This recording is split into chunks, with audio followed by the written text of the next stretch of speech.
विद्यार्थ्यांना पादचारी मार्गाची गरज. नमस्कार. आपल्या तालुका न्यूज चॅनलमध्ये आपले सहर्ष स्वागत.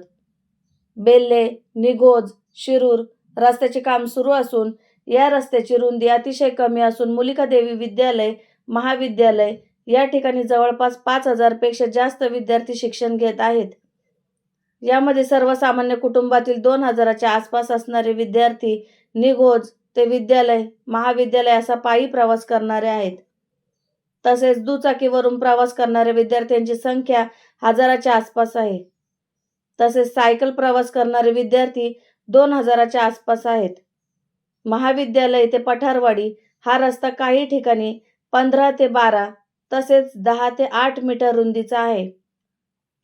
सकाळी 10:30 ते 11 तसेच दुपारी 5 ते 5:30 या दरम्यान या रस्त्यावर 5 ते 5,500 विद्यार्थ्यांची मोठ्या प्रमाणात गर्दी होत असल्याने महाविद्यालय ते निघोज मार्गे पठारवाडी हा रस्ता किमान 20 ते 25 मीटर रुंदीचा आवश्यक आहे.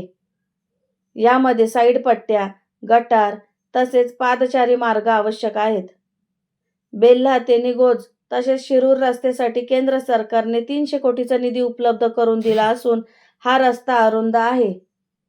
शिवाय रस्त्याच्या कामाचा दर्जा अत्यंत निकृष्ट असल्याची प्रतिक्रिया जनतेतून व्यक्त होत आहे. केंद्रीय मंत्री नितीनजी गडकरी साहेब यांच्याकडे या रस्त्याची तक्रार करण्यात आली आहे. मात्र ठेकेदार व अधिकारी दाद देत नसल्याने जनतेची मागणी पूर्ण होते की नाही याकडे लक्ष वेधले आहे. आपला तालुका न्यूज चॅनल मुख्य संपादक दत्तात्रय बबनराव उनवणे, संपादक जयसिंग ठकसेन हरेल. रस्त्याने वाहनांची गर्दी असते, त्यामुळे तसे साईड पट्टी नाही, तर त्यामुळे भीती वाटते. जरी सरकारने आम्हा विद्यार्थ्यांसाठी पर्यायी रस्त्याची व्यवस्था करून दिली तर खूप चांगलं होईल. धन्यवाद. सुटल्यावर घरी जाताना रस्त्यांची वाहनांची वर्दळ असते, तसेच जाताना साईड पट्टी नाही, त्यामुळे भीती वाटते. सरकारने आम्हा विद्यार्थ्यांसाठी पर्यायी रस्त्याची व्यवस्था करून द्यावी अशी आम्ही शाळेतून बाहेर आल्यावर डायरेक्ट रस्ता लागतो. आमच्यापेक्षा लहान मुलं असतात, त्यांना रस्त्यावर येणं धोक्याचं असतं. काही वेळेस अपघातही होतं. यासाठी सरकारने पर्यायी रस्ता योजना करावी. विद्यालयाच्या जवळूनच 761 राष्ट्रीय महामार्ग जातो.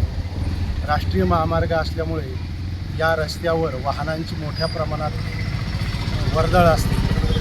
5वी ते 12वीपर्यंतचं विद्यालय या ठिकाणी बरेचसे विद्यार्थी जे आहेत हा रस्ता क्रॉस करतात. रस्ता क्रॉस करताना मोठ्या प्रमाणात कित्येक वेळा अपघातसुद्धा घडलेला आहे. त्यामुळे सरकारने याची दखल घेऊन पर्यायी रस्त्याची व्यवस्था करून द्यावी ही विनंती. धन्यवाद.